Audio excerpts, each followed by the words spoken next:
네, 안녕하세요. 뉴스 잉글리시와 G2 글로벌 투자에서 전해드리는 아시아 통신 2025년 12월 28일까지 한 주간 소식을 미리 전해드립니다. 이 사진 왼쪽에 보이는 것이 태국과 캄보디아가 지금 전쟁을 하고 있는데, 캄보디아의 앙코르와트라는 굉장히 중요한 문화 유적지가 있죠. 그 문화 유적지 가까운 곳에다가 지금 태국 공군이 폭격을 가하고 있어요. 그래서 아세안 11개 나라들이 말레이시아 쿠알라룸푸르에 모여가지고 특별 회의를 이번 주 중에 개최한다고 합니다. 그리고 인도 뭄바이에서는 제2공항, 그러니까 신공항이죠. 신공항이 개통을 하는데, 이거를 지은 사업 자금을 댄 주체는 아다니 그룹이라고 인도에서 1등, 2등을 다투는 재벌 기업입니다. 그리고 아세안 11개 나라들의 외교장관 회의가 쿠알라룸푸르에서 열리고요. 그리고 일본의 도쿄 전력회사 탭코라고 불리죠. 이 회사가 니가타현에 가지고 있는 원자력 발전소가 있어요. 새로 지은 게 아니라 원래 가동하던 원자력 발전소였는데 2011년 후쿠시마 대지진 뒤로 가동을 중단을 했었죠. 그런데 이번에 니가타현 지역의회의 승인을 얻어가지고 내년 1월에 이 원자력 발전소 가동을 재개를 할 거라고 합니다. 베트남 하노이에서는 모빌리티 쇼라고, 특히 전기차와 모토바이크와 하이브리드 차 중심으로 하는 그런 자동차 전시회가 열립니다. 그리고 말레이시아에서는 2008년부터 한 10년 가까이 총리를 했던 나집 라작이라는 분이 있는데, 이분이 말레이시아 국부펀드 자금을 개인적으로 착복을 하고 돈 세탁까지 했다는 혐의로 지금 재판을 받고 있는데, 그 선고가 이번 주에 내려집니다. 그리고 미얀마 군사정권은 2020년, 그러니까 2021년이죠. 2021년에 쿠데타로 집권을 해서 지금까지 집권을 하고 있는데, 2023년 8월에 민간으로 정권을 이양하고 총선을 실시하겠다고 했다가 계속해서 지금 차일피일 미루고 있어요. 그런데 이번 주 돌아오는 일요일에 드디어 총선을 실시한다고 발표를 했습니다. 자, 그럼 한 꼭지씩 제가 짚어드리겠습니다. 오늘이죠. 12월 22일 월요일에는요, 아세안 11개 나라들의 외교장관들이 쿠알라룸푸르에서 특별회의를 갖고 태국과 캄보디아 전쟁을 중재를 하려고 합니다. 여기 왼쪽 사진에 보면 가운데 안경 낀 분이 말레이시아 현임 안와르 이브라힘 총리고요. 왼쪽에 있는 분이 캄보디아 총리죠. 훈센 전 총리의 아들입니다. 그다음에 오른쪽에 있는 분이 태국의 현 총리입니다. 이 세 분이 10월 달에 만나가지고 쿠알라룸푸르에서 휴전 협상을 했거든요. 근데 그게 12월 7일에 깨졌어요. 깨져가지고 지금 다시 싸우고 있는데, 이거를 어떻게든지 지금 휴전을 하게 만드는 것이 이번 특별회의의 목적이라고 합니다. 일본에서는 탭코, 도쿄 일렉트릭 파워 컴퍼니죠. 도쿄 전력회사가 일본 니가타현에 가지고 있는 세계 최대 규모, 그러니까 단일 원자력 발전소로서는 세계 최대 규모라고 하는데, 그거를 중단을 했었어요. 가동을 중단을 했었는데, 후쿠시마 대지진 뒤로요. 근데 그거를 다시 가동하기 위해서 니가타 지역의회에다가 승인을 좀 해달라고 해서 통과가 됐어요. 그래서 2026년 1월 20일에는 지금 그 원자력 발전소를 재가동을 시작을 할 거라고 합니다. 그래서 지금 일본은요, AI 인공지능 투자에 굉장히 적극적으로 나서고 있고, 오늘 나온 또 다른 자료에 보면은 지금 전 세계적으로 인공지능 AI에 투자하고 있는 그 금액 기준으로 봤을 적에 일본이 국가 순위로는 7등입니다. 한국은 톱10 순위에는 들어가지 못했어요.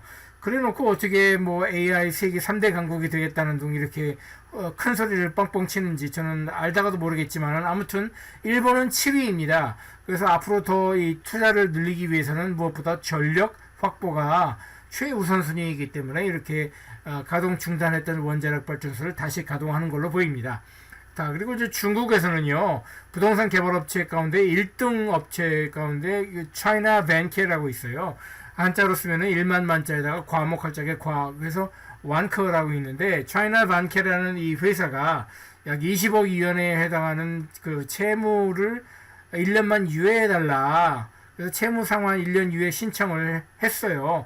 그래서 그거를 결의하기 위해서 주주총회, 특별 주주총회가 오늘 모이는데, 저는 이게 통과가 안 될 거라고 생각했거든요. 왜냐면은 중국 공산당이 정치 구원이 이거 부정적으로 생각한다는 그런 보도가 지난주에 나왔기 때문에 이게 부결이 될 거라고 생각했어요. 왜냐면 또 이게 국영기업의 일종의, 왜냐면 제1대 주주가 누구냐면은 션전 메트로라고 광동성에 있는 션전이라는 대도시, 일선도시가 아주 큰 도시가 있잖아요.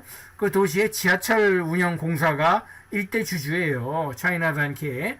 그래서 그걸 믿고 아무래도 배짱을 부리는 것 같은데, 오늘 얘기할 거는 일종의 타협안이에요. 그러니까 1년 후에는 모르겠고 1년 이후에 신청을 받아들일지 거부할지 결정하는 거를 2026년 1월 28일까지 한 달만 더 연기를 해주겠다.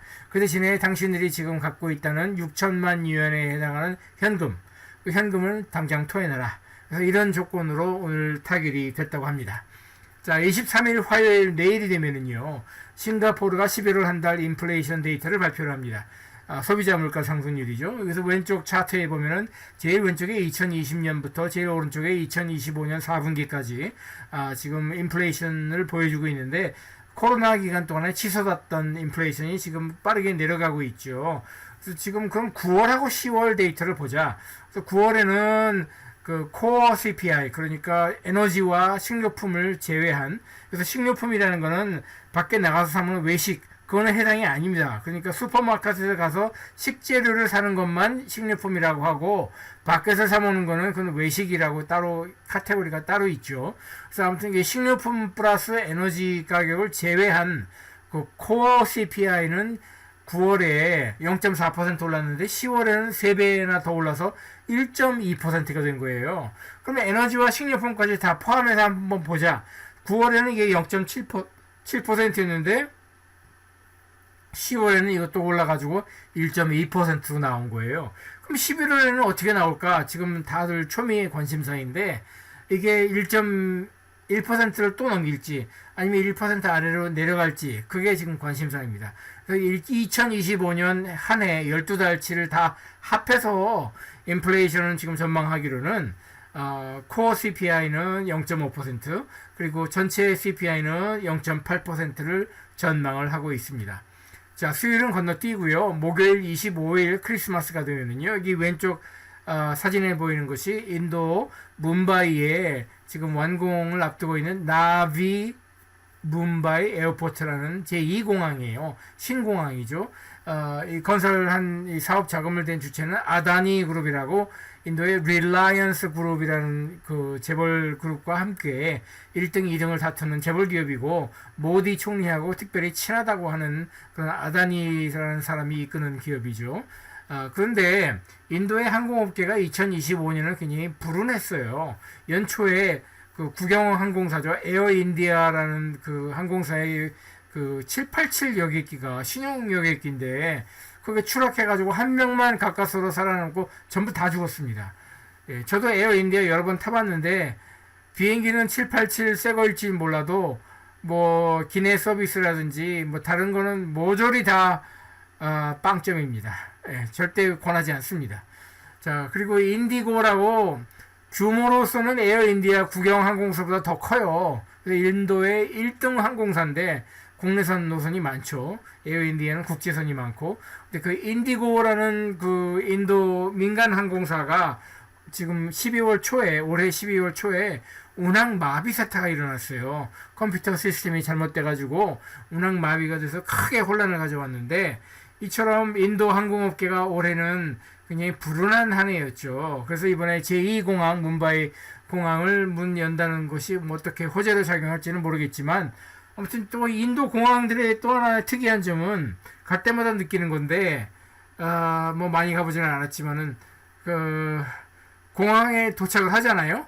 그러면 공항 건물 완전히 밖으로 나갈 때까지 승객이 아닌 사람, 여행객이 아닌 사람들은, 또 직원이나 여행객이 아닌 사람들은 손님을 마중을 나올 적에 건물 안으로 들어오지를 못해요. 예, 그러니까 비행기 티켓, 여권이랑 티켓이 없으면은 건물 안으로 진입이 아예 안 됩니다. 그러니까 바깥에 이렇게 철조망이라고 할까, 이 바리케이드를 쳐놓고 그 바리케이드 건너편에서 기다리면서 막 뭐 아는 사람이면 아는 척을 해야 되고, 모르는 사람이면은 뭐 팻말에다가 제 이름 같은 거 써놓고 저를 찾는 거예요. 그런 식으로 공항을 운영하니까 굉장히 불편하죠. 그리고 디자인도 마음에 안 들어요, 저는. 왜냐면 인도부터 사실 저기 아부다비나 저 두바이나 이 중동까지, 터키, 이스탄불도 마찬가지고, 공항에 들어가면 색깔이 전부 다 이런 약간 어두운 황금색이라고 할까? 반짝반짝이 아니고 좀 다크 브라운 색깔 개념으로 다 디자인이 돼 있어요. 이거 디자인도 참 마음에 안 들고 그러는데 아무튼 이 나비 문바이 공항은 설계를 누가 했냐? 건축가 누구냐? 그 자하 하디드라고 이라크 출신의 여성 건축가 굉장히 유명한 분이 있죠. 한국의 동대문 뭐 디자인 플라자인가 그것도 그분이 설계를 했다고 하는데 비슷하지 않습니까? 그래서 그분이 설계한 공항으로 뭐 유명하다고 합니다. 자, 그리고 일본에서는요, 일본은행의 우에다 가수오 총재가 일본의 전경련이라고 할 수 있는 게이단렌 경제단체 연합회죠. 게이단렌 초청으로 가서 연설을 하는데 초미의 관심사는 2026년 1월에도 또 한 번 일본은행이 금리를 인상할 것인지 말 것인지 그 얘기를 해줬으면 좋겠는데 우에다 총재는 아마 그런 얘기는 입 밖에도 꺼내지 않을 것으로 저는 전망을 합니다. 자, 26일 금요일이 되면은요, 베트남 하노이에서 비엔남 모터쇼라는 전시회가 열리는데 주로 전기차와 모터바이크와 하이브리드 자동차 중심으로 시승 행사를 비롯해서 역시 베트남답게 좀 활력 있고 활기차게 그렇게 그 자동차 전시회를 28일까지 4월 동안 연다고 합니다. 여기 왼쪽 사진에 보이는 분이 누구냐면은 말레이시아의 전임 총리예요. 이름은 나집 라작이라는 분이고 말레이시아의 6대 총리거든요. 그럼 말레이시아의 2대 총리이자 말레이시아의 어떤 경제개발의 아버지라고 불리는 압둘 라작이라는 총리가 있었는데 1970년대 초반에 그분의 아들입니다. 그러니까 정치 가문 사람이죠. 2대에 걸쳐서 총리를 한 그런 명문가 출신인데 아니 이분이 그 1MDB라는 말레이시아 국부펀드가 있어요. 이 1MDB가 뭐냐면 뭐의 약자냐면 1은 숫자 1이고 말레이시아 디벨롭먼트 베르하트는 말레이시아 그 바하사 말로 코퍼레이션이라는 말이에요. 그래서 1MDB라는 이름의 국부펀드가 있는데 그 국부펀드의 자금을 약 그 22억 말레이시아 링깃 그러니까 미국 달러로 치면 약 5억 4천만 달러에 달하는 막대한 자금을 자기가 개인적으로 책복을 하고 그것도 돈 세탁을 하고 그걸 책복하는 과정에서 권력을 남용을 하고 이런 걸로 걸려가지고 지금 계속 부정부패 혐의로 재판을 받고 있는데 그 재판 선고가 이번 주 금요일 26일에 나옵니다. 근데 필리핀은 수출입 데이터를 발표를 하고요. 싱가포르는 제조업 데이터를 발표를 합니다. 아니, 싱가포르를 가리켜서 제조업은 하나도 없고 뭐 금융이랑 석유나 이런 에너지 그 중개 거래를 하는 그런 걸로 먹고 사는 나라라고 잘못 알고 있는데 그렇지 않아요. 싱가포르에는 아시아 최대 규모의 석유화학 단지도 있고요. 그 다음에 제약, 바이오 산업도 굉장히 규모가 크고요. 무엇보다 연구 개발 단지들이 굉장히 많습니다. 그리고 AI 인공지능도요. 지금 세계적으로 가장 AI 인공지능 수준이 최고라고 하는 곳이 지금 미국이나 중국이 아니라 싱가포르예요. 싱가포르의 나냥 테크놀로지컬 유니버시티라고 싱가포르 국립대학과 더불어서 싱가포르 국립대학이 있는데 그 NTU라고 하죠. 그 나냥 테크놀로지컬 유니버시티가 지금 AI 인공지능 수준으로는 세계 1등 대학이기도 합니다. 자, 27일 토요일에는요. 태국에 2026년 2월 8일 총선이 지금 열리게 됐어요. 내년 2월 8일에 그 전에 이제 후보 등록을 12월 27일 토요일부터 시작을 하게 됩니다. 이 사진에 보이는 분이 현임 총리예요. 이름이 찬 비라쿨이라는 총리인데 이번 그 태국은 의회가 이제 500석이죠. 500석인데 마지막 총선이 2023년이었어요. 그때 총선에서 그 퓨타이라는 그 태국의 1등 당 이름은 피플스 파티고요. 그 정당이 143석인가 가지고 있을 거예요. 그러면 2등 정당이 여기 그 퓨타이라는 정당이 있는데 이게 보수당이죠. 그 다음에 3등 정당이 부미자이타이라는 정당인데 이 세 정당을 합하면은 뭐 300석이 넘어요. 그러니까 이 톱 3 정당이 사실은 전국을 주도한다고 볼 수 있죠. 근데 2023년 총선에서는 그 의석수로는 아주 간소한 차이로 2등 정당을 달리는 그 퓨타이 보수정당 주도로 이제 연정이 꾸려져 가지고 처음에는 이 따비신이라는 이름의 그 총리를 선출을 했지만은 그 사람이 부정부패 혐의로 탄핵을 당해서 물러났고요.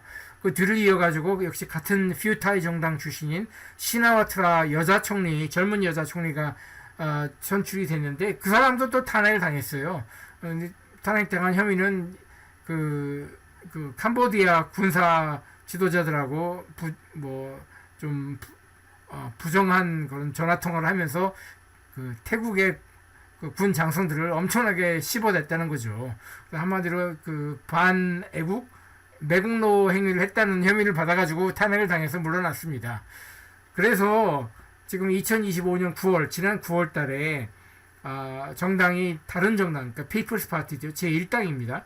제1당, 근데 세석 차이도 1당이니까 뭐 아주 근소한 차이죠. 제1당인 피플스 파티와 제3당인 부미자이타이, 3당은 의석수 차이가 커요. 37석인가 밖에 안 돼요.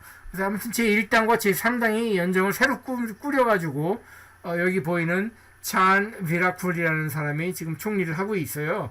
그런데 이거는 이제 임시 총리고, 그래서 12월 12일, 그러니까 지난주인가요? 예, 의회를 해산을 하고 60일 이내에 새로운 총선을 이제 치러야 된다. 그런 규정이 있는데 그 날짜가 2월 8일이고 그 2월 8일 총선 전에 후보 등록을 해야 되는 날이 이번 주 토요일 12월 27일입니다.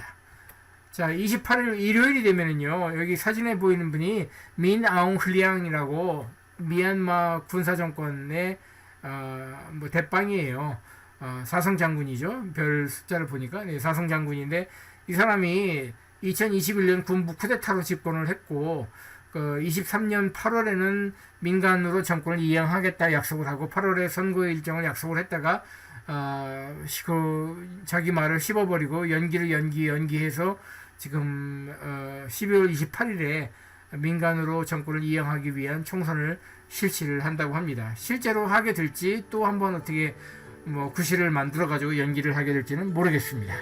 자, 여기까지 아시아통신 뉴스 잉글리시와 G2 글로벌 투자에서 전해드렸고요. 왼쪽에 보이는 것처럼 굉장히 다양한 소재를 가지고 세계 방방곡곡의 소식을 전해드리고, 오른쪽에 보이는 것처럼 다양한 소셜미디어 채널로 콘텐츠를 공급하고 있습니다. 여러분께서 널리 후원해주시고 또 널리 알려주시면 대단히 고맙겠습니다. 그럼 다음 주에 또 뵙겠습니다.